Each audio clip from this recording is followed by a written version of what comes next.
Good evening. I am the Marginal Non-hermit, and I am hopefully back. I've been kind of biding my time, thinking up topics for talks, some timely, some less timely. And there's a few projects, little projects, videos that I've been meaning to do but haven't really gotten around to. It's much easier to not make a video than it is to make a video. It's something I'm learning. But today, what I have for you is a reading that I've been planning to do for a long time, but recent events have made it especially important for me to do it now, or soon. And so, without spoiling it for the next 5 seconds, what I'll say is that this video is especially dedicated to all of the people who have been screaming treason and traitor in the last few weeks. So, without further ado, from the Molinari Institute, I present to you No Treason by Lysander Spooner, written right after World War II. So there are 4 parts. The first part's an introduction. Parts 1 and 2 were written in 1867. And then part 6 was written in 1870. From what we know, numbers 3 through 5 never appeared. That doesn't mean that they necessarily didn't exist, but perhaps Spooner never thought they were in good enough shape to be published. But I guess we'll never know, because, if they were present somewhere in his estate, we probably would have found them. Anyway, without further ado, I will present to you No Treason. Introductory. The question of treason is distinct from that of slavery, and is the same that it would have been if free states, instead of slave states, had seceded. On the part of the North, the war was carried on not to liberate slaves, but by a government that had always perverted and violated the Constitution to keep the slaves in bondage, and was still willing to do so if the slaveholders could be thereby induced to stay in the Union. The principle on which the war was waged by the North was simply this, that men may rightfully be compelled to submit to and support a government that they do not want, and that resistance on their part makes them traitors and criminals. No principle that is possible to be named can be more self-evidently false than this, or more self-evidently fatal to all political freedom. Yet it triumphed in the field and is now assumed to be established. If it really be established, the number of slaves, instead of having been diminished by the war, has been greatly increased, for a man thus subjected to a government that he does not want is a slave. And there is no difference in principle, but only in degree, between political and chattel slavery. The former, no less than the latter, denies a man's ownership of himself and the products of his labor, and asserts that other men may own him and dispose of him and his property for their uses and at their pleasure. Previous to the war, there were some grounds for saying that, in theory, at least if not in practice, our government was a free one, that it rested on consent. But nothing of that kind can be said now if the principle on which the war was carried on by the North is irrevocably established. If that principle be not the principle of the Constitution, that fact should be known. If it be the principle of the Constitution itself should be at once overthrown. Number 1. Part 1. Notwithstanding all the proclamations we have made to mankind within the last 90 years that our government rests on consent, and that was the rightful basis on which any government could rest, the late war has practically demonstrated that our government rests upon force, as much so as any government that has ever existed. The North has thus virtually said to the world, it was all very well to prate of consent so long as the objects to be accomplished were to liberate ourselves from our connection with England, and also to coax a scattered and jealous people into a great national union. But now that those purposes have been accomplished, and the power of the North has become consolidated, it is sufficient for us, as for all governments, simply to say, our power is our right. In proportion to her wealth and population, the North has probably expended more money and blood to maintain her power over an unwilling people than any government ever did.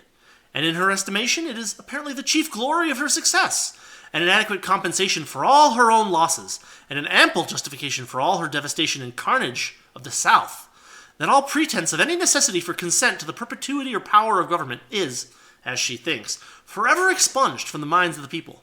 In short, the North exults beyond measure in the proof she has given that a government, professedly resting on consent, will expend more life and treasure in crushing dissent than any government openly founded on force has ever done. And she claims that she has done all this in behalf of liberty, in behalf of free government, in behalf of the principle that government should rest on consent.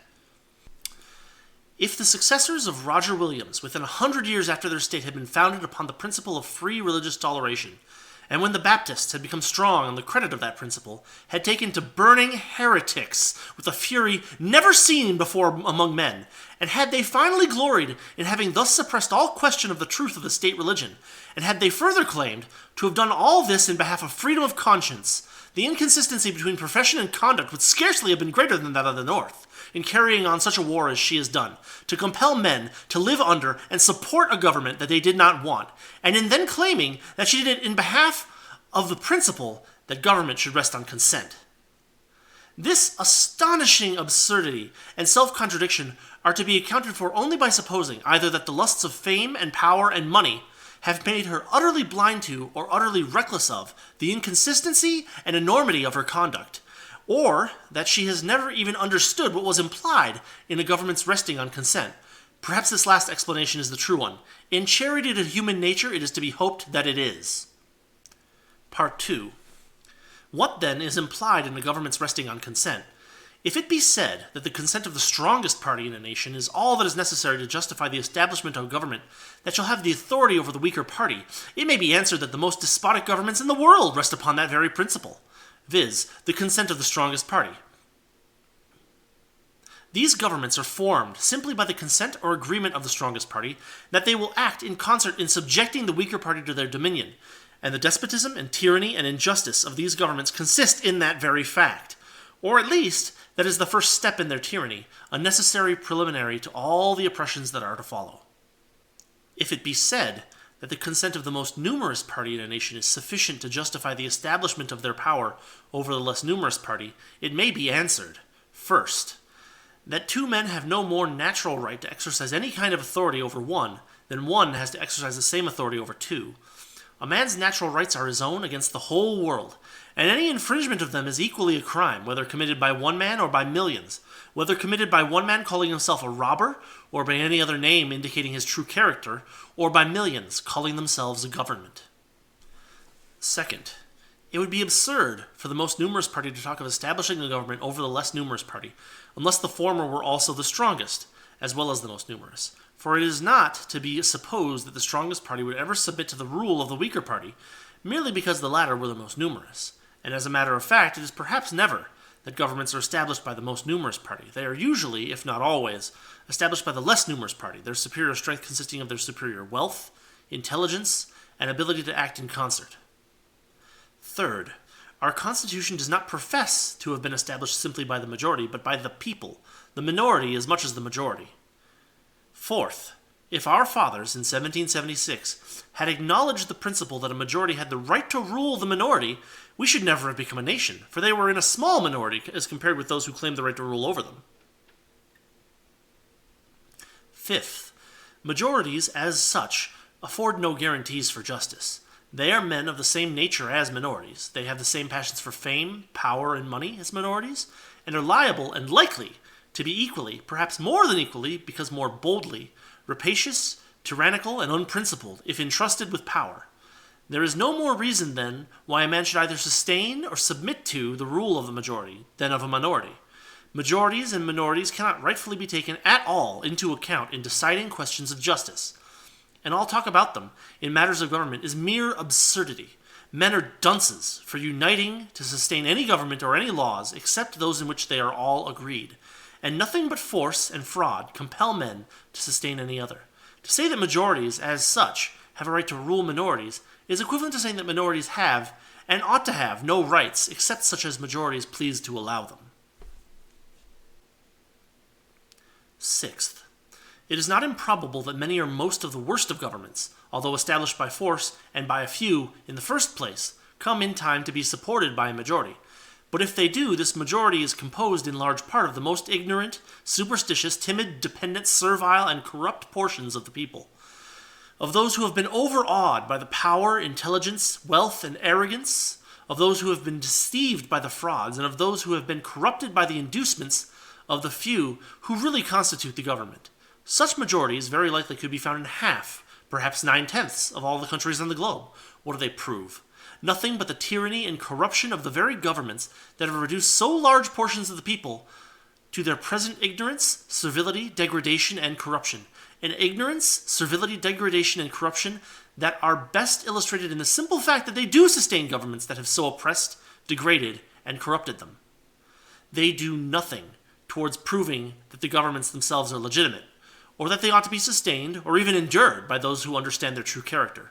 The mere fact, therefore, that a government chances to be sustained by a majority, of itself proves nothing that is necessary to be proved in order to know whether such a government should be sustained or not. Seventh, the principle that the majority have a right to rule the minority practically resolves all government into a mere contest between two bodies of men, as to which of them shall be masters and which of them shall be slaves. A contest that, however bloody, can, in the nature of things, never be finally closed, so long as man refuses to be a slave. Part 3. But to say that the consent of either the strongest party or the most numerous party in a nation is sufficient justification for the establishment or maintenance of a government that shall control the whole nation does not obviate the difficulty. The question still remains, how comes such a thing as a nation to exist? How do millions of men scattered over an extensive territory, each gifted by nature with individual freedom, required by the law of nature to call no man or body of men his masters, authorized by that law to seek his own happiness in his own way, to do what he will with himself and his property, so long as he does not trespass upon the equal liberty of others, authorized also by that law to defend his own rights and redress his own wrongs, and to go to the assistance and defense of any of his fellow men who may be suffering any kind of injustice? How do millions of such men come to be a nation in the first place? How is it each of them comes to be stripped of his natural God-given rights and to be incorporated, compressed, compacted, and consolidated into a mass with other men, whom he never saw, with whom he has no contract, and towards many of whom he has no sentiments but fear, hatred, or contempt?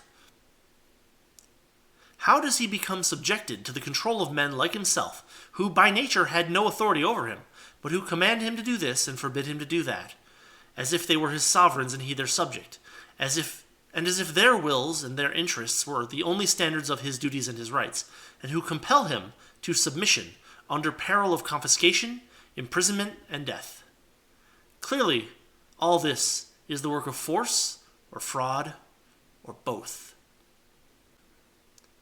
By what right, then, did we become a nation? By what right do we continue to be a nation? And by what right do either the strongest or the most numerous party now existing within the territorial limits, called the United States, claim that there really is such a nation as the United States? Certainly they are bound to show the rightful existence of a nation before they can claim on that ground that they themselves have a right to control it, to seize, for their purposes, so much of every man's property within it as they may choose, and at their discretion to compel any man to risk his own life or take the lives of other men for the maintenance of their power. To speak of either their numbers or their strength is not to the purpose. The question is, by what right does the nation exist, and by what right are so many atrocities committed by its authority or for its preservation? The answer to this question must certainly be that at least such a nation exists by no right whatever. We are, therefore, driven to the acknowledgement that nations and governments, if they can rightfully exist at all, can exist only by consent. Part 4. The question then returns, what is implied in a government's resting on consent? Manifestly this one thing, to say nothing of the others, is necessarily implied in the idea of a government's resting on consent, viz., the separate individual consent of every man who is required to contribute, either by taxation or personal service, to the support of the government. All this, or nothing, is necessarily implied because one man's consent is just as necessary as any other man's. If, for example, A claims that his consent is necessary to the establishment or maintenance of government, he thereby necessarily admits that B's and every other man's are equally necessary, because B's and every other man's right are just as good as his own. On the other hand, if he denies that B's or any other particular man's consent is necessary, he thereby necessarily admits that neither his own nor any other man's is necessary, and that government need to be founded on consent at all. There is, therefore, no alternative but to say, either that the separate individual consent of every man who is required to aid in any way in supporting the government is necessary, or that the consent of no one is necessary. Clearly, this individual consent is indispensable to the idea of treason, for if a man has never consented or agreed to support a government, he breaks no faith in refusing to support it, and if he makes war upon it, he does so as an open enemy, and not as a traitor, that is, as a betrayer or treacherous friend. All this, or nothing, was necessarily implied in the declaration made in 1776. If the necessity for consent, then announced, was a sound principle in favor of 3 millions of men, it was an equally sound one in favor of 3 men, or of 1 man. If the principle was a sound one in behalf of men living on a separate continent, it was an equally sound one in behalf of a man living on a separate farm or in a separate house. Moreover, it was only as separate individuals, each acting for himself, and not as members of organized governments, that the 3 millions declared their consent to be necessary to their support of a government, and at the same time declared their dissent to the support of the British Crown. The governments then existing in the colonies had no constitutional power as governments to declare the separation between England and America. On the contrary, those governments, as governments, were organized under charters from and acknowledged allegiance to the British Crown. Of course, the British King never made it one of the chartered or constitutional powers of those governments, as governments, to absolve the people from their allegiance to himself. So far, therefore, as the colonial legislatures acted as revolutionists, they acted only as so many individual revolutionists and not as constitutional legislatures. And their representatives at Philadelphia, who first declared independence, were, in the eye of the constitutional law of that day, simply a committee of revolutionists, and in no sense constitutional authorities or the representatives of constitutional authorities. It was also, in the eye of the law, only as separate individuals, each acting for himself, and exercising simply his natural rights as an individual, that the people at large assented to and ratified the Declaration. It was also only as so many individuals, each acting for himself and exercising simply his natural rights, that they revolutionized the constitutional character of their local governments, so as to exclude the idea of allegiance to Great Britain, changing their forms only as and when their convenience dictated. The whole revolution, therefore, as a revolution, was declared and accomplished by the people, acting separately as individuals and exercising each his natural rights, and not by their governments in the exercise of their constitutional powers. It was therefore as individuals, and only as individuals, each acting for himself alone, that they declared that their consent, that is, their individual consent, for each one could consent only for himself, was necessary to the creation or perpetuity of any government that they could rightfully be called on to support. In the same way, each declared for himself that his own will, pleasure, and discretion were the only authorities he had any occasion to consult, in determining whether he would any longer support the government under which he had always lived. And if this action of each individual were valid and rightful when he had so many other individuals to keep him company, it would have been, in the view of natural justice and right, equally valid and rightful if he had taken the same step alone. He had the same natural right to take up arms alone to defend his own property against a single tax gatherer. They had to take up arms in company with 3 millions of others to defend the property of all against an army of tax gatherers. Thus the whole revolution turned upon, asserted, and in theory established the right of each and every man, at his discretion, to release himself from the support of the government under which he had lived. And this principle was asserted not as a right peculiar to themselves or to that time, or as applicable only to the government then existing, but as a universal right of all men, at all times and under all circumstances. George III called our ancestors traitors for what they did at that time. But they were not traitors in fact, whatever he or his laws may have called them. They were not traitors in fact because they betrayed nobody and broke faith with nobody. They were his equals, owing him no allegiance, obedience, nor any other duty, except such as they owed to mankind at large. Their political relations with him had been purely voluntary. They had never pledged their faith to him that they would continue these relations any longer than it should please them to do so, and therefore they broke no faith in parting with him.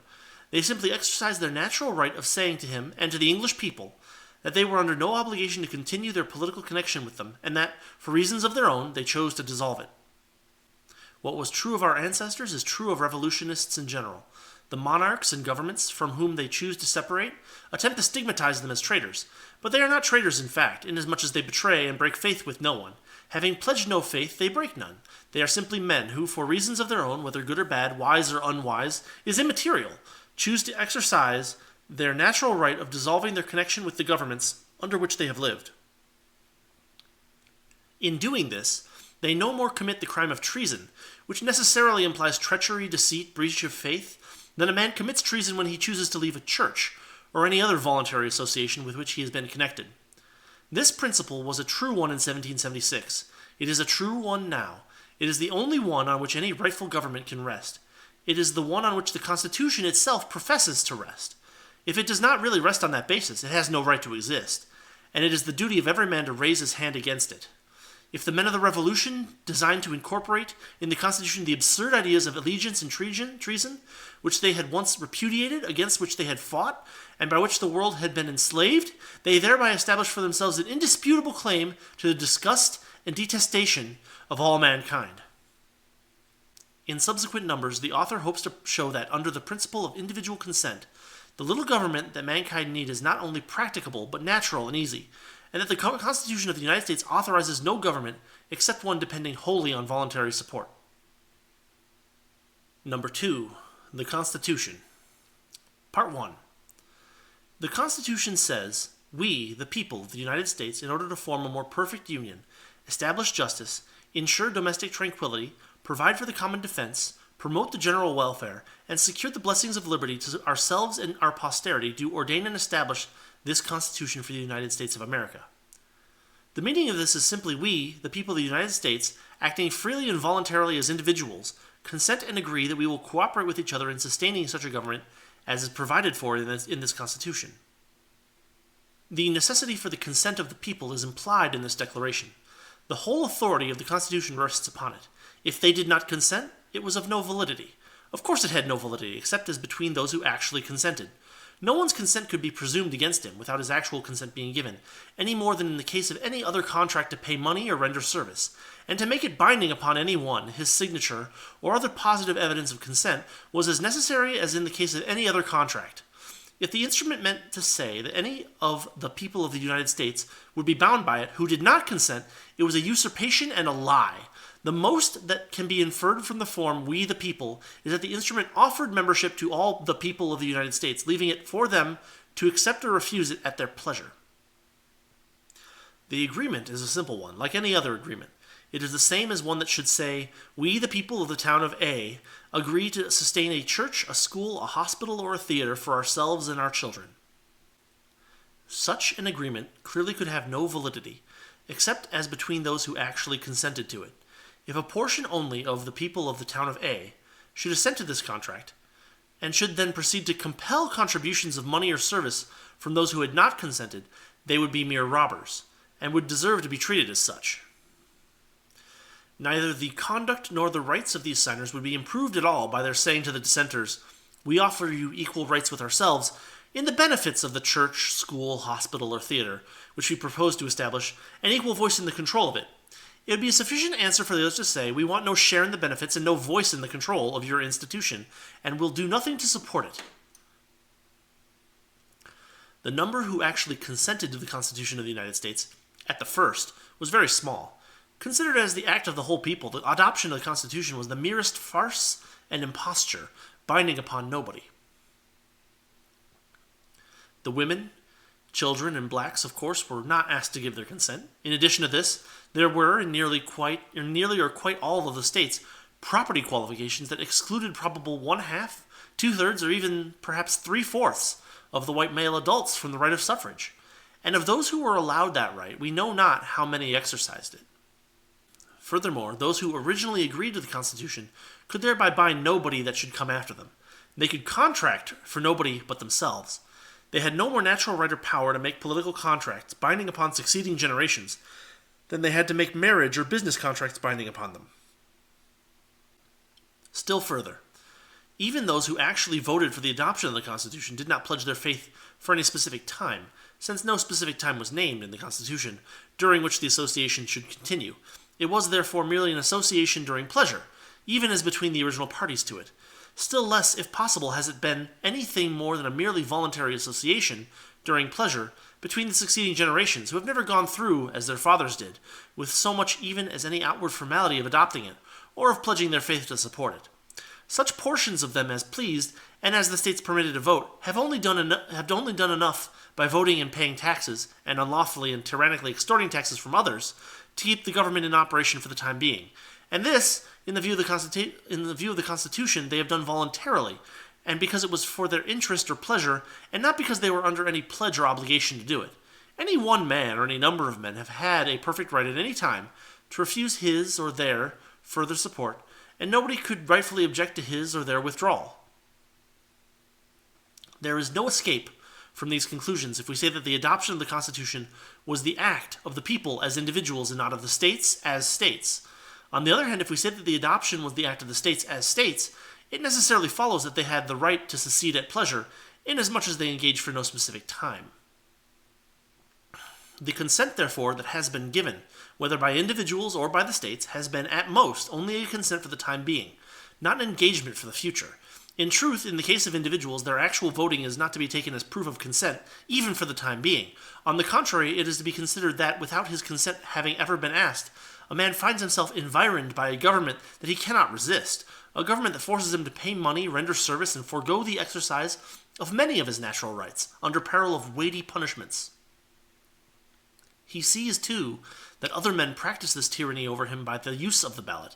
He sees further that if he will but use the ballot himself, he has some chance of relieving himself from this tyranny of others, by subjecting them to his own. In short, he finds himself, without his consent, so situated that if he use the ballot he may become a master. If he does not use it, he must become a slave. And he has no other alternative than these two. In self-defense, he attempts the former. His case is analogous to that of a man who has been forced into battle, where he must either kill others or be killed himself. Because, to save his own life in battle, a man attempts to take the lives of his opponents, it is not to be inferred that the battle is one of his own choosing. Neither in contests with the ballot, which is a mere substitute for a bullet, because as his only chance of self-preservation a man uses a ballot, is it to be inferred that the contest is one into which he voluntarily entered, that he voluntarily set up all his own natural rights as a stake against those of others, to be lost or won by the mere power of numbers.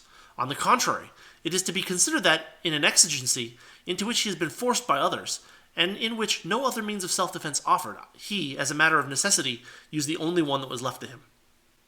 Doubtless, the most miserable of men, under the most oppressive government in the world, if allowed the ballot, would use it if they could see any chance of thereby ameliorating their condition. But it would not therefore be a legitimate inference that the government itself, that crushes them, was one which they had voluntarily set up or ever consented to. Therefore, a man's voting under the Constitution of the United States is not to be taken as evidence that he ever freely assented to the Constitution, even for the time being. Consequently, we have no proof that any very large portion, even of the actual voters of the United States, ever really involuntarily consented to the Constitution, even for the time being. Nor can we ever have such proof until every man is left perfectly free to consent or not, without thereby subjecting himself or his property to injury or trespass from others. Part 2. The Constitution says, treason against the United States shall consist only in levying war against them, or in adhering to their enemies, giving them aid and comfort. This is the only definition of treason given by the Constitution, and it is to be interpreted like all other criminal laws in the sense most favorable to liberty and justice. Consequently, the treason here spoken of must be held to be treason in fact, and not merely something that may have been falsely called by that name.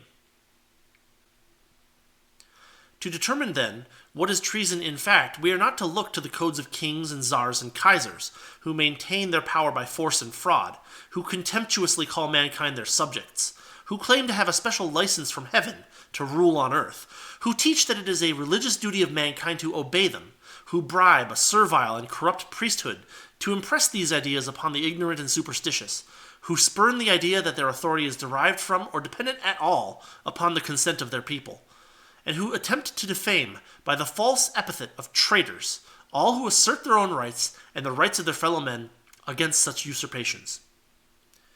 Instead of regarding this false and calumnious meaning of the word treason, we are to look at its true and legitimate meaning in our mother tongue, at its use in common life, and at what would necessarily be its true meaning in any other contracts or articles of association which men might voluntarily enter into with each other. The true and legitimate meaning of the word treason then necessarily implies treachery, deceit, or breach of faith. Without these, there can be no treason. A traitor is a betrayer, one who practices injury while professing friendship. Benedict Arnold was a traitor solely because, while professing friendship for the American cause, he attempted to injure it. An open enemy, however criminal in other respects, is no traitor. Neither does a man who has once been my friend become a traitor by becoming an enemy, if before doing me an injury he gives me fair warning that he has become an enemy, and if he makes no unfair use of any advantage which my confidence in the time of our friendship had placed in his power. For example, our fathers, even if we were to admit them to have been wrong in other respects, certainly were not traitors in fact after the 4th of July 1776, since on that day they gave notice to the King of Great Britain that they repudiated his authority and should wage war against him, and they made no unfair use of any advantages which his confidence had previously placed in their power. It cannot be denied that in the late war, the Southern people proved themselves to be open and avowed enemies, and not treacherous friends. It cannot be denied that they gave us fair warning that they would no longer be our political associates, but would, if need were, fight for a separation. It cannot be alleged that they made any unfair use of advantages which our confidence, in the time of our friendship, had placed in their power. Therefore, they were not traitors in fact, and consequently not traitors within the meaning of the Constitution. Furthermore, men are not traitors in fact who take up arms against the government without having disavowed allegiance to it, provided they do it either to resist the usurpations of the government or to resist what they sincerely believe to be such usurpations. It is a maxim of law that there can be no crime without a criminal intent, and this maxim is as applicable to treason as to any other crime. For example, our fathers were not traitors in fact for resisting the British Crown before the 4th of July 1776, that is, before they had thrown off allegiance to him, provided they honestly believed that they were simply defending their rights against his usurpations. Even if they were mistaken in their law, that mistake, if an innocent one, could not make them traitors in fact. For the same reason, the Southern people, if they sincerely believed, as it has been extensively, if not generally conceded, at the North, that they did, in the so-called constitutional theory of states' rights, did not become traitors in fact by acting upon it, and consequently not traitors within the meaning of the Constitution. Part 3. The Constitution does not say who will become traitors by levying war against the United States or adhering to their enemies, giving them aid and comfort. It is therefore only by inference or reasoning that we can know who will become traitors by these acts. Certainly, if Englishmen, Frenchmen, Austrians, or Italians, making no professions of support or friendship to the United States, levy war against them, or adhere to their enemies, giving them aid and comfort, they do not thereby make themselves traitors within the meaning of the Constitution. And why? Solely because they would not be traitors in fact. Making no professions of support or friendship, they would practice no treachery, deceit, or breach of faith. But if they should voluntarily enter either the civil or military service of the United States and pledge fidelity to them without being naturalized, and should then betray the trust reposed in them, either by turning their guns against the United States or by giving aid and comfort to their enemies, they would be traitors in fact, and therefore traitors within the meaning of the Constitution, and could be lawfully punished as such. There is not, in the Constitution, a syllable that implies that persons born within the territorial limits of the United States have allegiance imposed upon them on account of their birth in the country, or that they will be judged by any different rule on the subject of treason than persons of foreign birth. And there is no power in Congress to add to or alter the language of the Constitution on this point, so as to make it more comprehensive than it is now. Therefore, treason in fact, that is actual treachery, deceit, or breach of faith, must be shown in the case of a native of the United States equally as in the case of a foreigner before he can be said to be a traitor. Congress have seen that the language of the Constitution was insufficient of itself to make a man a traitor, on the ground of birth in this country who levies war against the United States, but practices no treachery, deceit, or breach of faith. They have, therefore, although they had no constitutional power to do so, apparently attempted to enlarge the language of the Constitution on this point, and they have enacted that if any person or persons owing allegiance to the United States of America shall levy war against them, or shall adhere to their enemies, giving them aid and comfort, such person or persons shall be adjudged guilty of treason against the United States and shall suffer death. Statute, April 30th, 1790, Section 1.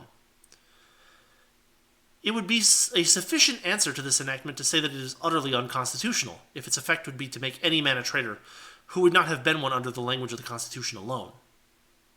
The whole pith of the act lies in the words, persons owing allegiance to the United States, but this language really leaves the question where it was before, for it does not attempt to show or declare who does owe allegiance to the United States, although those who passed the act no doubt thought or wished others to think that allegiance was to be presumed, as it is done under other governments, against all born in this country, unless possibly slaves.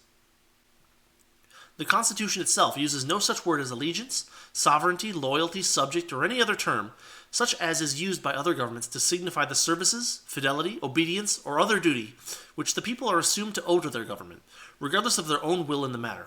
As the Constitution professes to rest wholly on consent, no one can owe allegiance, service, obedience, or any other duty to it, or to the government created by it, except with his own consent.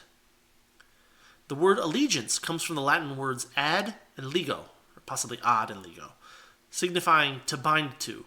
Thus, a man under allegiance to a government is a man bound to it, or bound to yield its support and fidelity. And governments, founded otherwise than on consent, hold that all persons born under them are under allegiance to them, that is, are bound to render them support, fidelity, and obedience, and are traitors if they resist them. But it is obvious that, in truth and in fact, no one but himself can bind anyone to support any government. And our Constitution admits this fact when it concedes that it derives its authority wholly from the consent of the people, and the word treason is to be understood in accordance with that idea. It is conceded that a person of foreign birth comes under allegiance to our government only by special voluntary contract. If a native has allegiance imposed upon him against his will, he is in a worse condition than the foreigner, for the latter can do as he pleases about assuming that obligation. The accepted interpretation of the Constitution therefore makes the foreigner a free person on this point, while it makes the native a slave. The only difference, if there be any, between natives and foreigners in respect of allegiance is that a native has a right offered to him by the Constitution to come under allegiance to the government if be so please, and thus entitle himself to membership in the body politic. His allegiance cannot be refused, whereas a foreigner's allegiance can be refused if the government so please. Part 4. The Constitution certainly supposes that the crime of treason can be committed only by man, as an individual. It would be very curious to see a man indicted, convicted, or hanged otherwise than as an individual, or accused of having committed his treason otherwise than as an individual. And yet it is clearly impossible that any one can be personally guilty of treason, can be a traitor in fact, unless he, as an individual, has in some way voluntarily pledged his faith and fidelity to the government. Certainly no man or body of men could pledge it for him without his consent, and no man or body of men have any right to presume it against him when he has not pledged it himself. Part 5. It is plain, therefore, that if, when the Constitution says treason, it means treason, treason in fact, and nothing else, there is no ground at all for pretending that the Southern people have committed that crime. But if, on the other hand, when the Constitution says treason, it means what the Tsar and the Kaiser mean by treason, then our government is, in principle, no better than theirs, and has no claim whatever to be considered a free government. Part 6. One essential of a free government is that it rests wholly on voluntary support, and one certain proof that a government is not free is that it coerces more or less persons to support it against their will.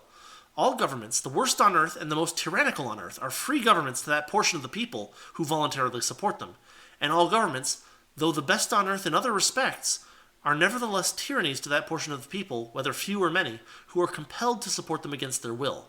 A government is like a church or any other institution in these respects. There is no other criterion whatever by which to determine whether a government is a free one or not than the single one of its depending or not depending solely on voluntary support. Part 7. No middle ground is possible on this subject. Either taxation without consent is robbery, or it is not. If it is not, then any number of men who choose may at any time associate, call themselves a government, assume absolute authority over all weaker than themselves, plunder them at will, and kill them if they resist. If, on the other hand, taxation without consent is robbery, it necessarily follows that every man who has not consented to be taxed has the same natural right to defend his property against the tax gatherer that he has to defend it against a highwayman. Part 8. It is perhaps unnecessary to say that the principles of this argument are as applicable to state governments as to the national one. The opinions of the South on the subjects of allegiance and treason have been equally erroneous with those of the North. The only difference between them has been that the South has had that a man was primarily under involuntary allegiance to the state government, while the North held that he was primarily under a similar allegiance to the United States government, whereas in truth, he was under no involuntary allegiance to either. Part 9. Obviously, there can be no law of treason more stringent than has now been stated, consistently with political liberty. In the very nature of things, there can never be any liberty for the weaker party, on any other principle, and political liberty always means liberty for the weaker party. It is only the weaker party that is ever oppressed. The strong are always free by virtue of their superior strength. So long as government is a mere contest as to which of the two parties shall rule the other, the weaker must always succumb. And whether the contest be carried on with ballots or bullets, the principle is the same, for under the theory of government now prevailing, the ballot either signifies a bullet or it signifies nothing, and no one can consistently use a ballot unless he intends to use a bullet if the latter should be needed to ensure submission to the former. Part 10.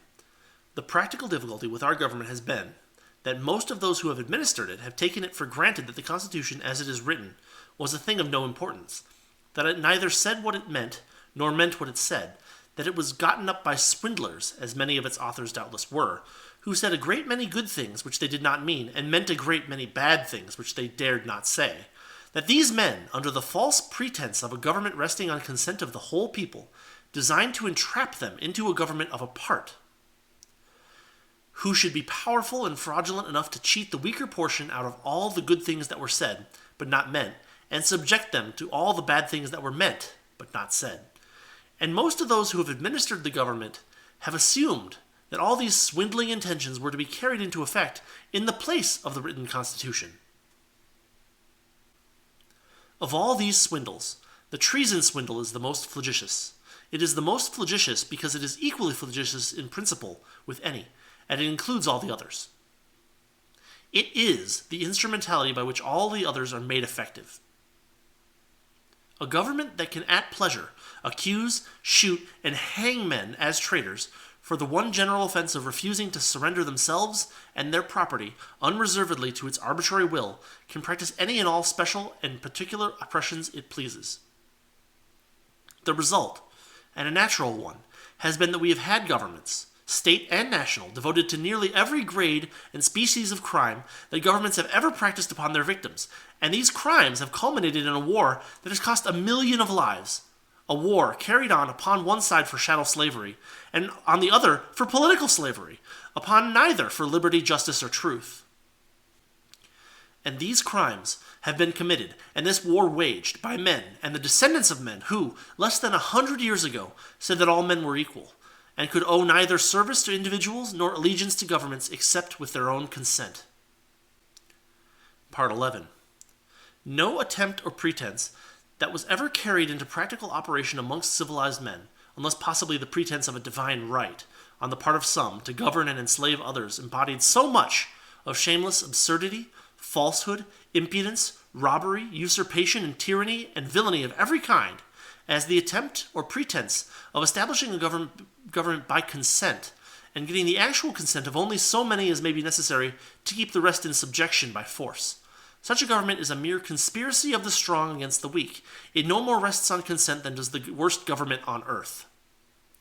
What substitute for their consent is offered to the weaker party, whose rights are thus annihilated, struck out of existence by the stronger? Only this: their consent is presumed.